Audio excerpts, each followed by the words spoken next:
So thank you for turning out this morning. This is our fourth presentation that we're doing for the draft zoning bylaw. There's one more scheduled after this next Thursday night.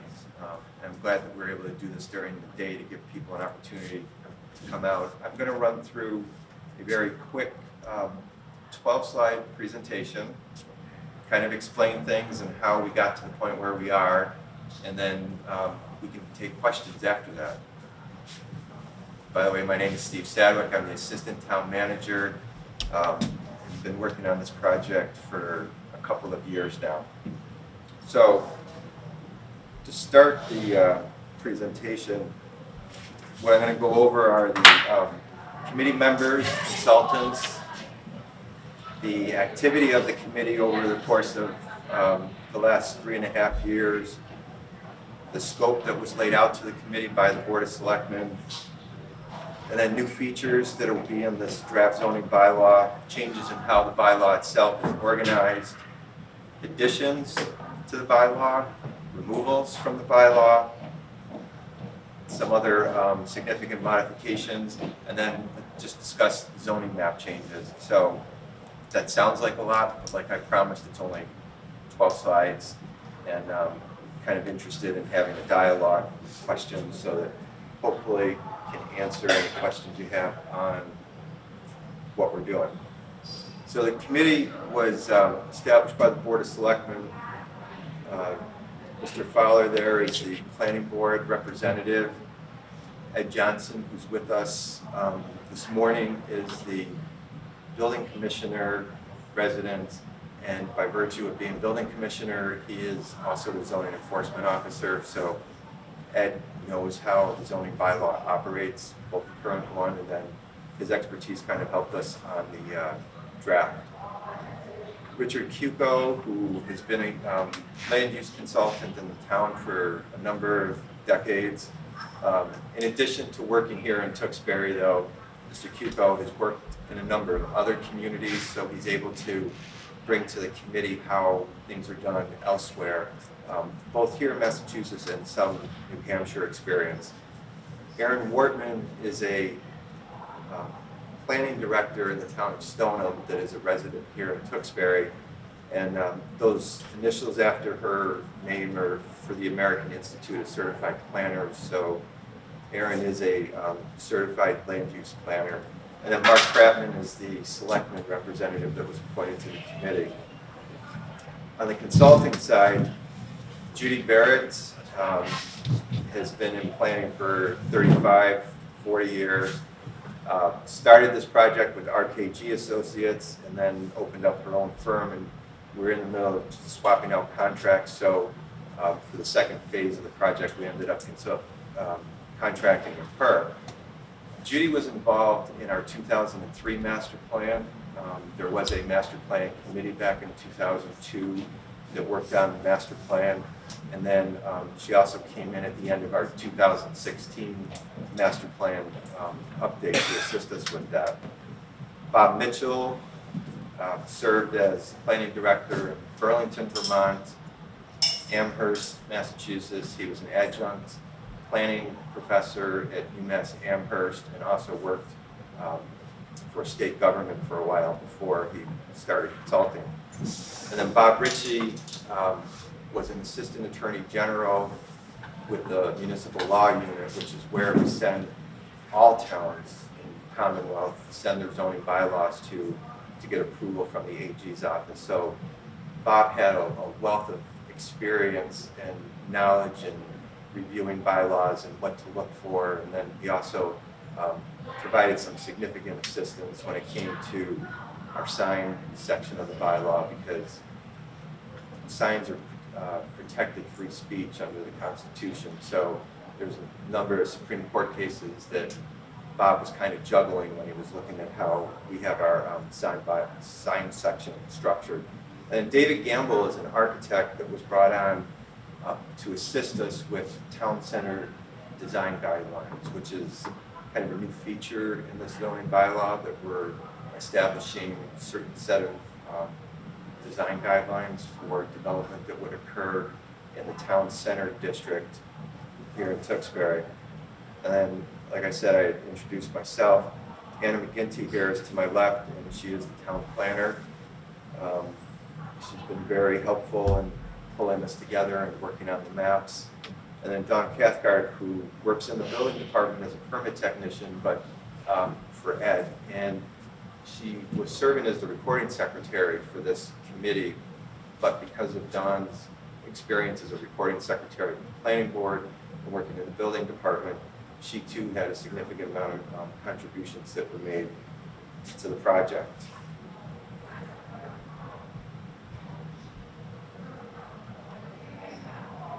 And we're stuck on that slide. Okay. So since they were formed in 2016, the committee met 34 times, and that's in addition to 4 joint meetings that were held with the planning board. I think all of those joint meetings occurred within the last few months, which was really helpful in trying to tie everything together so that there was an understanding of how the bylaw would operate. The committee held 2 public input sessions over the course of the last few years. There was a public presentation on those design standards that I had mentioned for town center. The architect had come in and presented that to the planning board. I think that may have been back in 2017, 2018. There was a joint meeting of the planning board and board of selectmen this past June, where the committee presented where we were with the bylaw. And then we held 2 public presentations in December. 3 are scheduled for this month, and this is the second of the 3. So the scope of the committee, there's a lot of words on this slide, and I apologize for that. That's why I went in and highlighted or underlined stuff this morning. But basically, the selectmen wanted the committee to select a consultant or a legal consultant to look at the bylaw. One of the things that we were looking at was compliance with the most recent edition of the State Zoning Act. There was an interest in working with other committees to make sure that the bylaw was consistent with the master plan. Like I said, that was back in 2016, so the master plan kind of led into the zoning bylaw rewrite. Another one of the charges was prompt and predictable permitting while protecting the abutters' rights. And in planning and zoning, it's always about balancing those things. It's about balancing growth and development and protecting the rights of the abutters. There was also a charge to look at the zoning districts to make sure that the community's goals were being met. I'll get into that in just a little bit. And then draft zoning bylaw would be prepared for town meeting. The warrant closes January 31st for the annual town meeting, and there will be a zoning bylaw submitted for the annual town meeting.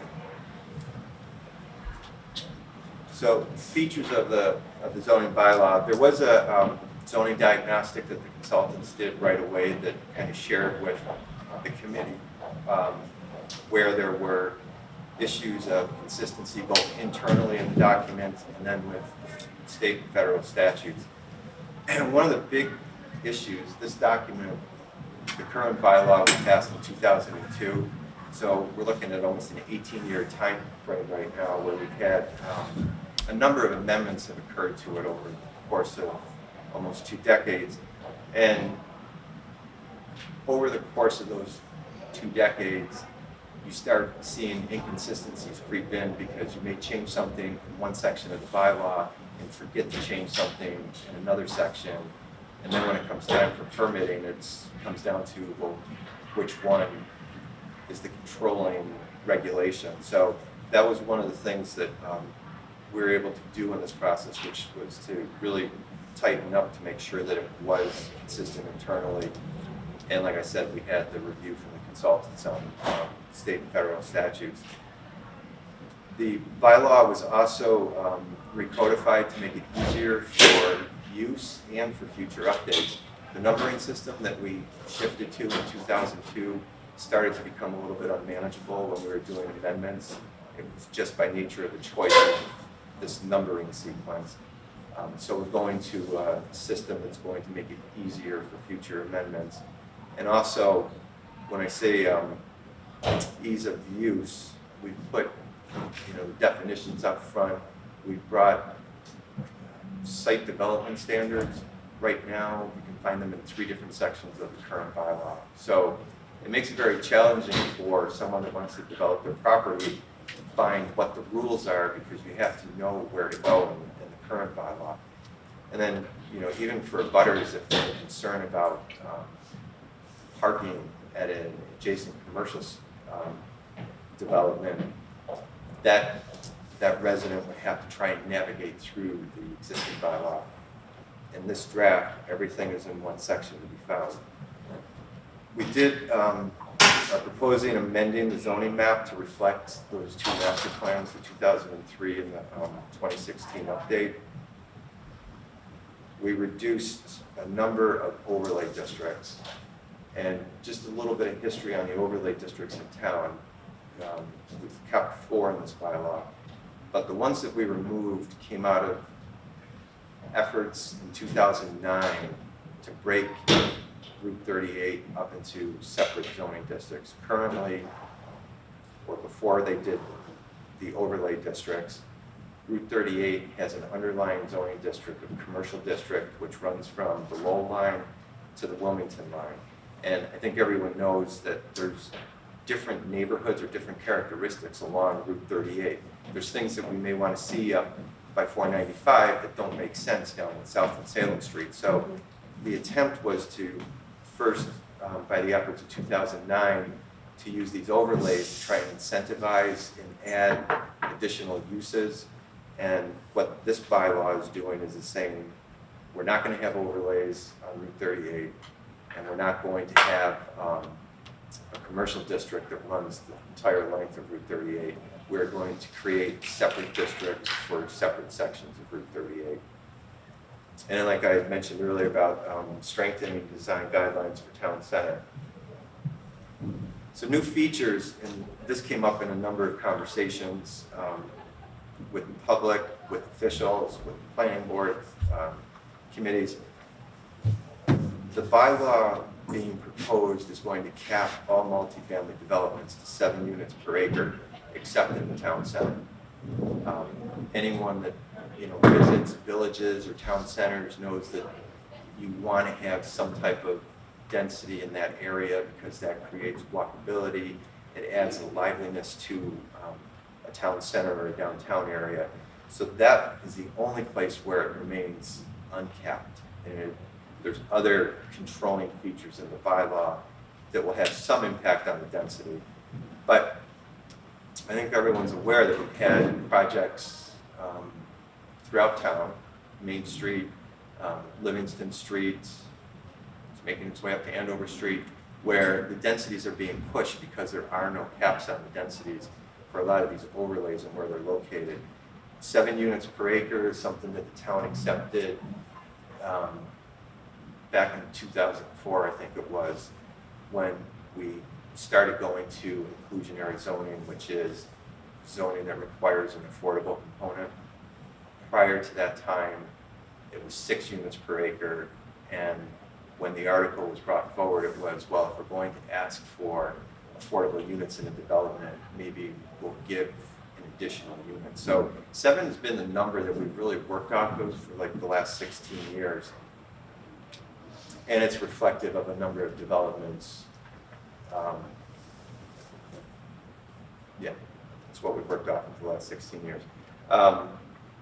There's going to be a requirement of affordable units in multifamily developments. Currently, the bylaw requires 15% affordable units for multifamily projects, but a developer can ask and the planning board can grant a waiver on that if they provide a fee, which is calculated. We have a formula that's on the website. So what's happened over time is that just about all multifamily developments that have occurred have asked for this waiver. And there's a whole nother side of the house here about affordable housing and the town needing to meet 10% requirement of the state and everything else.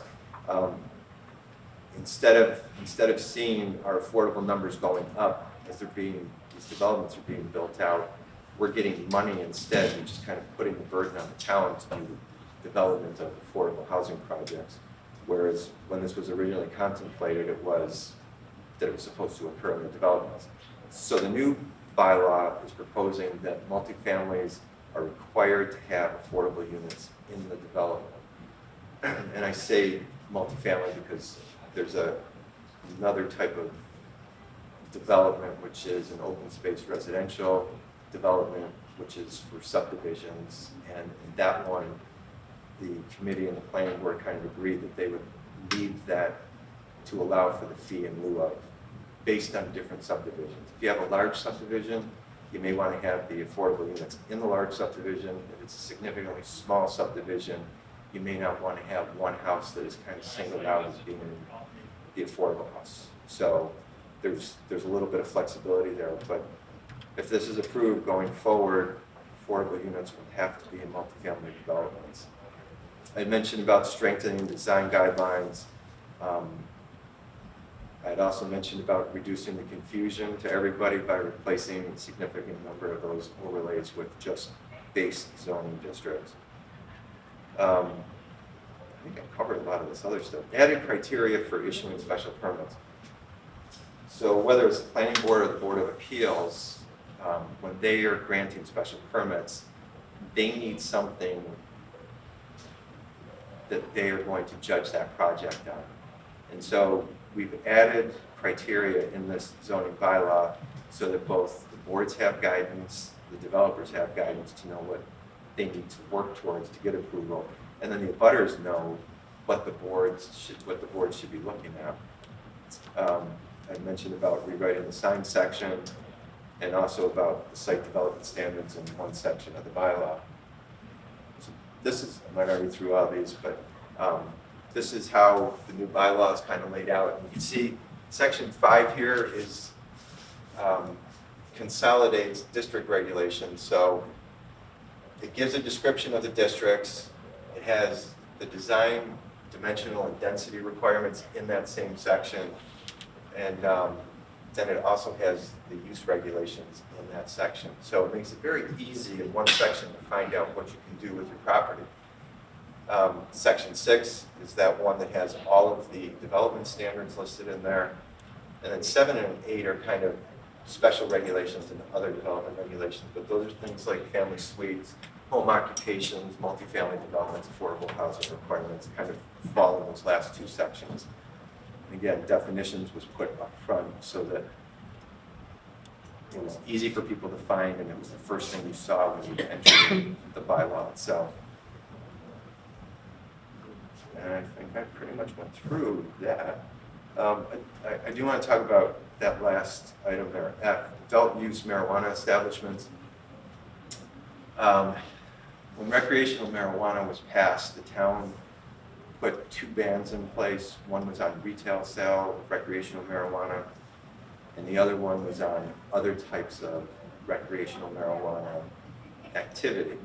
And that included cultivation, manufacturing, and research. So at the October town meeting, there was an attempt to try to make that ban permanent on those other types of uses. And what ended up transpiring at town meeting is that the ban sunset, so it allowed for those 3 types of uses, but we have nothing in place to kind of regulate how we're going to do that. So this bylaw has a section in it now regarding recreational marijuana use for cultivation, manufacturing, and research. And this was taken out of a regional planning agency that had created a model bylaw for the members in its community. So that's where that came from, and that's how we're addressing adult use marijuana. These are the removals from the bylaw. Some of them are big or significant, others are not so significant. I think, just to go through it really quickly, Accessory uses in the Office Research District. The Office Research District is up along 495, Andover Street, and a little bit of North Street. So Innovation Drive, Raytheon, land up along International Place, all of that is in the Office Research District and also down in Ames Pond. The current bylaw has uses listed in there that can only be accessory in nature. And, in talking through this, the committee decided that they didn't want to make it just accessory to a single building. They would prefer to allow those types of uses. When I'm talking about uses that are currently accessory, it's things like restaurants or personal service establishments. So that is being proposed to be removed from the bylaw. The wireless overlay district was an attempt by the town to try and dictate where cell towers could be located. There's a lot of federal preemption when it comes to wireless communications. There was a Telecommunications Act that was passed in 1996 at the federal level, and the FCC is putting out a significant number of constraints on communities. So our consultants had recommended to us that instead of using a wireless overlay district, that you just have certain regulations that you can enforce regardless of where they're located. That all being said, what's really happening in the marketplace, and I think everybody knows this, is that 5G is on its way here. And 5G wireless is going to be using cell towers, but it's going to be less about construction of cell towers, and it's going to be more about installing small cellular antennas that are closer together. So what we're preparing for, and a number of communities is that these are the types of antennas you're going to see on top of utility poles. We have a few of them in town. I think 5 of them went through the Board of Selectmen last year, I believe, and that's where the market's going. So the large cell towers that invaded communities 15 years ago are, not that they're becoming a dinosaur because they're going to have a place in the wireless network, it's that the small cells are going to be the things that we need to stay on top of in the future. Again, I had mentioned about overlay districts that were deleted. The Highway Corridor Overlay District was a district that was created for Mills Mall back in 2004, and it has sat in our bylaw since then, and no one's building malls today. There's a number of communities across the country that are converting malls into housing. Others are creating town centers out of their malls. I don't know if people have gone down by Burlington, but you've seen that the old Sears section of the mall is changed and is going to be seeing something along the lines of restaurants. The key to our Highway Corridor Overlay District was that you had to get access off of Route 93, and you could not tie into any of our local roads. And that was a real hard sell, both at the state and the federal level with transportation authorities. So the thought here is to remove the Highway Corridor Overlay District out of the zoning bylaw. The regular zoning that exists there today is R40, which is single family residential. And if there are any types of potential developments that come down the road, then it would be time for a developer to pitch that to town meeting. And the Community Village Overlay District was the last of our overlay districts through 2009 up through 2013, 2014. And that was a very, very liberal overlay district. It gave a lot and allowed densities in some areas to go up to 10 units per acre. So the proposal is to remove that from the bylaw, and instead, where we did have multifamily development, we're now changing the designation to just multifamily. And again, that goes back to the cap of 7 units per acre. And there's one other location that it would become mixed-use business because of how close it's located to Route 38. Development impact statements were removed because, number one, it's never been used in the zoning bylaw. And number two, all of the items that are in there are looked at by town staff before projects go to the planning board.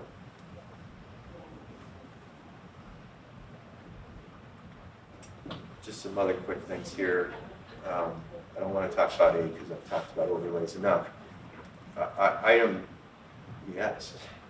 So, can you just explain what I think I know what an overlay is, but I'm not exactly sure.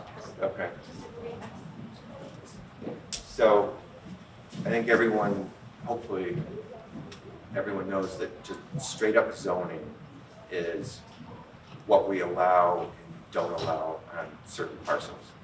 And the state law tells us that we have to have districts and we can't treat uses differently within one district. Not so much uses, but it's the parcels themselves. If everybody in R40 gets the same thing. Everybody in the commercial district gets the same thing. Overlay districts sit over the top of an existing district. So an overlay district can either be additive, which means it gives people more things than what they currently have, or it could be subtractive or restrictive and can kind of take things away or make it harder to develop. So the overlays that we kept, two of them are restrictive in nature. One is the groundwater protection district, and the other one's the floodplain district. So those two have to do with water resources, and so they're more restrictive. If you're in an R40, if you're in a commercial district or an industrial district, and you're in that overlay, there's things you can't do that other people elsewhere in that district can do. Additive overlays is what it was a tool we were using on Route 38 to try and spark development. And that's why I'm saying there was always this confusion of, well, what applies? You know, if it's, or an abutter would say, you know, when I bought my home, this was a commercial district, how come they can do this today? So it just became confusing, and we said, let's call it what it is, so everyone knows what it is we're dealing with. Did that make sense? Okay. B is the 290 feet deep along each side of Main Street Commercial District. So the commercial district on Route 38 runs 291 feet off of center line. Center line. So it's 291 feet deep. Yeah. And that can split a zone. That can split a parcel. Someone can have a commercial parcel, and the back portion of it is no longer commercial. It's now residential or whatever that other district is. So this kind of gets at addressing that issue, and in this zoning map that is being proposed, all of the districts go to boundary lines so that everybody knows how that property can be used. The owner knows, the abutters know. It's one district only per parcel. Billboards, there was a amendment to the billboard section of the current bylaw at town meeting that put in 1,000-foot buffer from residential or multifamily districts or use.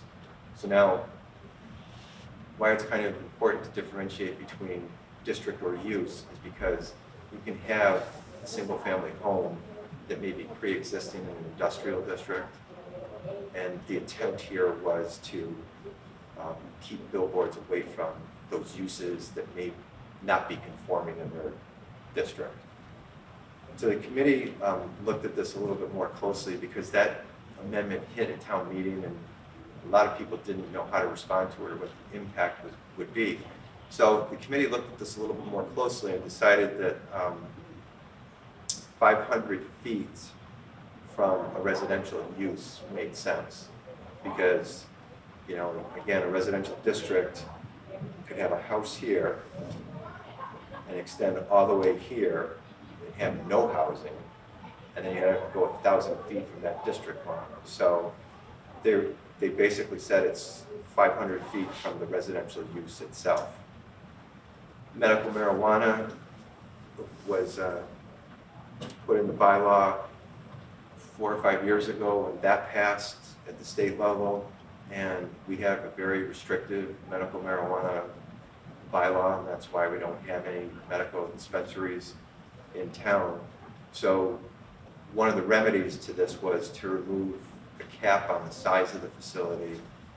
There was also a requirement that we could only have one in town, and that it could not be in a single use, it had to be in a single use building. So those restrictions are proposed to be lifted. In reality, you don't hear people even talking about medical marijuana dispensaries anymore. Everything is about recreational dispensaries, which we, in the current bylaw and in this bylaw, will continue to prohibit in town. Large-scale ground-mounted solar facilities, the minimum lot size was 20 acres. That's being reduced to 5 acres. These are solar farms. And the whole thought behind this was there is a energy efficiency manager at the Northern Middlesex Council of Governments, which is our regional planning agency. And we kind of tapped him and asked if he could do a survey of what's being used in other communities. And 5 acres was pretty much on target with where other communities were. And then the affordable housing requirement, like I said, 15% of all multifamily developments going forward would have to have affordable housing on site. Zoning map changes, I talked about breaking up the commercial district. Talked about bringing the zoning district boundaries right to the lot line. Another big thing was changing the Great Swamp zoning from heavy industrial to park. The likelihood of the Great Swamp ever being developed for industrial use is pretty close to zero because of how much wetlands is out there. It's just not developable for what our current zoning is. So the committee looked at that and said, you know what, Park District makes a little bit more sense. And so that's what's being proposed on the new zoning map. And then the last item here, small lot zoning. I don't know if people have heard about this, but there has been talk about reducing single-family residential districts to either half-acre or quarter-acre zoning. It generated a lot of discussion. A lot of people were following this with the zoning bylaw committee. And we tried to take a look at this. It's a lot of work, and it's a very heavy lift because it really changes the way people perceive their neighborhoods.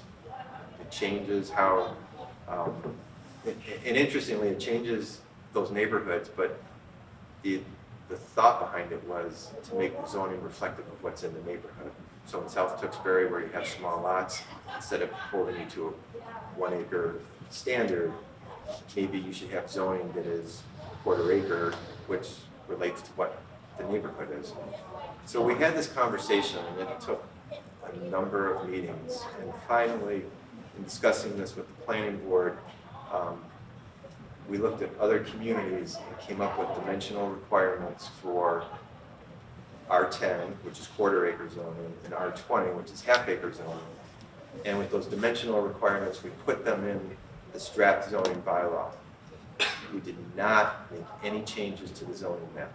We did not say this section of town is going to be half acre zoning, or this section of town is going to be quarter acre zoning. That is a discussion for another day. If the zoning bylaw passes, the planning board and staff will work on this. And on multiple occasions, we've had this discussion about it has to have a neighborhood conversation. You can't go in and change a section off of Salem Road without talking with that neighborhood and hearing what they say, and then bring an article to town meeting. It's not going to be a top-down approach. It's going to be significant outreach if this bylaw is passed, and the planning board and staff kind of work this up. And when I say staff, those are going to be Anna. Anna, myself and Stefania Gallo, who is our conservation agent.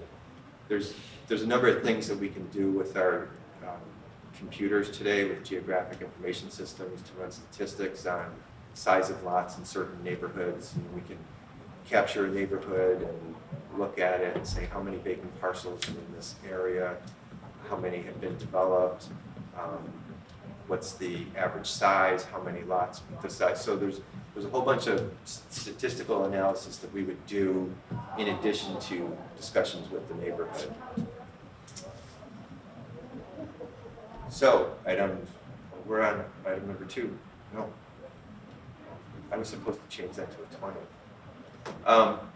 So we had a public session last night. We had this one today. There's one scheduled for next Thursday. The warrant article needs to be submitted by the 31st. The planning board holds a public hearing for all zoning articles April. They'll most likely do that at the beginning of the month to allow for continuation if needed, if additional conversation is necessary. And then May 4th is the annual town meeting where this will be brought for a vote. So for more information, the webpage of the zoning bylaw committee is listed there. Strongly recommend that people sign up to receive e-alerts on the committee's activity. We have a separate email address that we set up, zoning@tewksbury-ma.gov. And then also I put my contact information up there. And as you can all tell, I love talking about this stuff, so please feel free to call anytime and I can walk you through whatever questions you have. That concludes my presentation. How many questions did we create? Why is there so much building and nothing is being rented on 38? You know what I mean? They're building condos, then they're building stores. What's going on? Well, let me just say that government doesn't tell developers what to do. Those are private sector decisions that are being made to bring those projects in. And the state has a significant housing shortage. You know, they're looking to create thousands, tens of thousands of units within the next 10 years. That's what the state says our needs are in order to remain economically competitive, because if you don't have housing, then you're not going to have Amazons or General Electrics locating in the Commonwealth. So there is this housing need that's out there. Our developments along Route 38 have been mixed use because you can get the housing in place there, but you have to give some type of commercial. Now, I know the bit about stores not being filled. You know, there's a life cycle that all buildings go through, whether it's a single family home or whether it's a commercial building. And you know, we can point to different areas in town. If you remember at Jerome Drive. Yeah.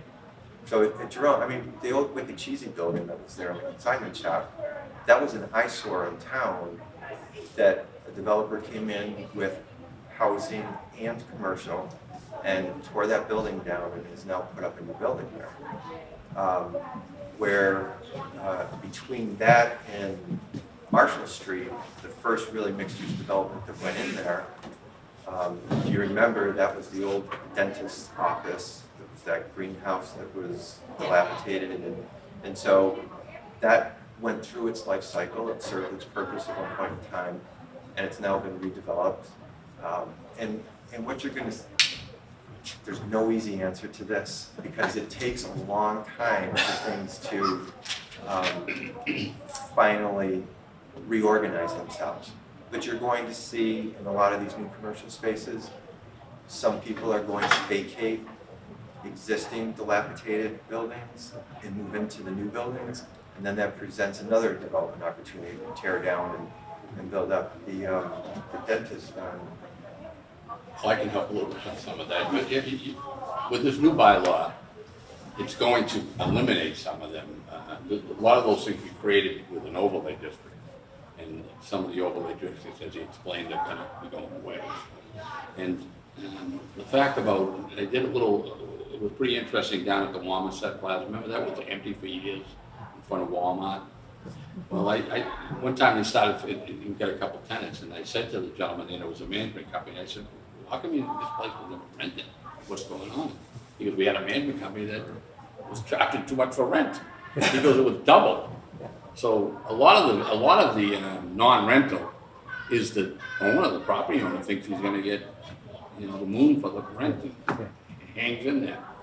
For what purpose, I don't know. To me, it'd be better to rent it for We actually, money. yeah, thanks for reminding me about the rents, because, Yeah, and it's a big expense this day to do a place over to meet your needs. So that else, like he says, some of the buildings are older, and to just do them over, it's a huge expense.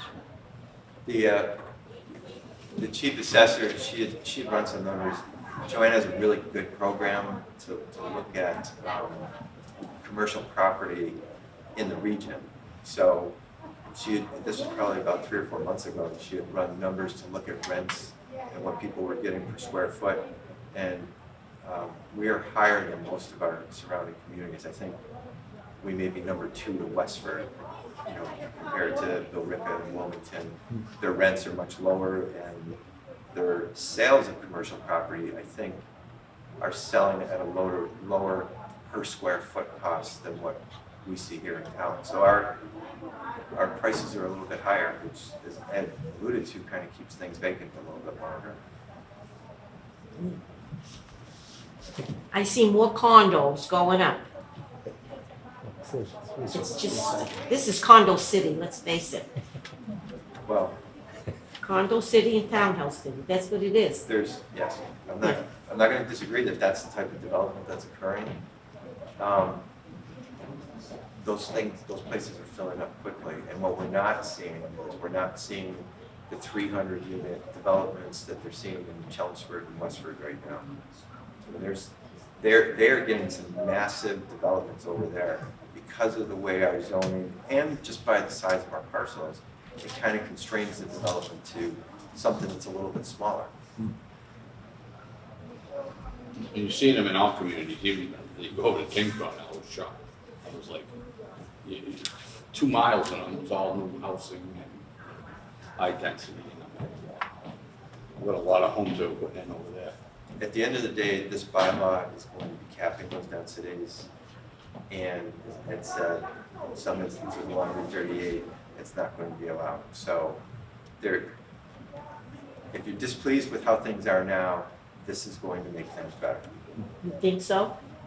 I'm not going to say that it completely meets your expectation. I'm just going to tell you that it's going to make things better. It's hopeful. I think if they look at the use table, they can see where townhouses won't be allowed Yeah. and stuff like that. So that's helpful for residents to see the changes in the use table, which is on our web page for the zoning committee. Questions? Yes.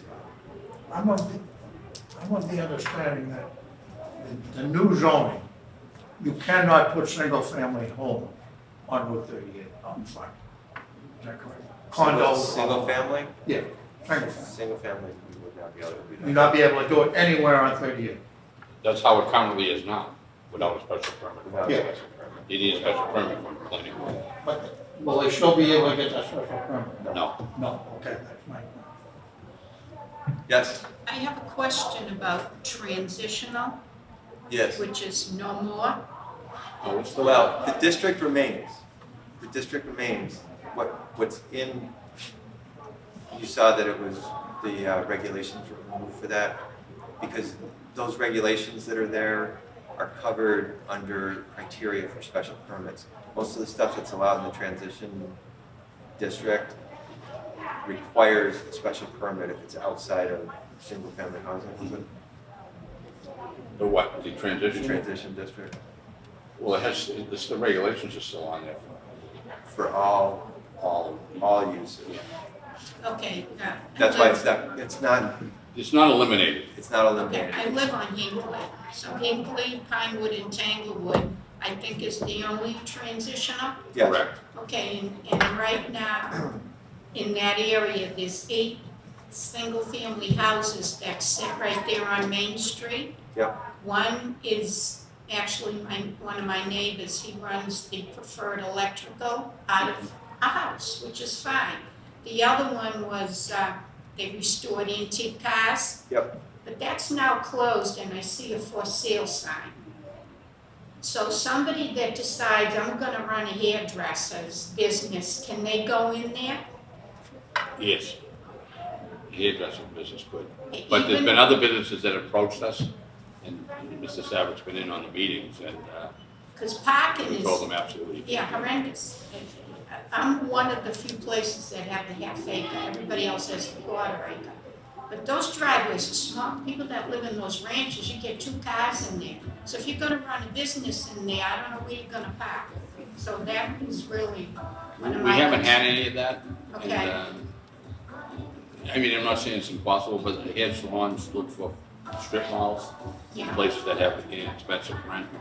That would be a big overhead for them, and it's the only thing they could do. Okay, So, so you know, basically. I mean, I'm not saying no, but Yeah. it'd be a tremendous expense. Basically, it would sort of remain the same. Yeah, I You mean, have to well, run we your hope that. business out of the house that's there. You can't knock the house down and build a business, right? I'm not saying no, you could apply to the planning board, Okay, and then you'd be notified if Okay. you're in a butter. okay, You know, and you could express your concerns. okay. All right, thanks. So the transition district is the one place on Route 38 that would allow for single-family housing. Correct. And to get back to your question, single-family housing on Route 38, the transition district exists today, and we've made no changes to it. Where is that? Tanglewood, Tanglewood. Okay, down near the post office. Yes. Yeah. so Now, my other question is, if you have a single-family home and you want to upgrade it, okay, and put a business in there on your little Main Street, can you do that? Well, in what zone? Anywhere on Main Street? Yeah, if you have say you have a single-family home on Main Street, okay, can you upgrade that and keep it as a single family and put a business? No, you can't have the dual use. Okay. It has to be one or the other. Okay, that's what- You could upgrade it to a business, but there'd be special permits and maybe variances that are required. You know, if the lot's undersized, they have to go to Board of Appeals, and if we need special permits from the planning board, they'd have to follow all that criteria. Okay.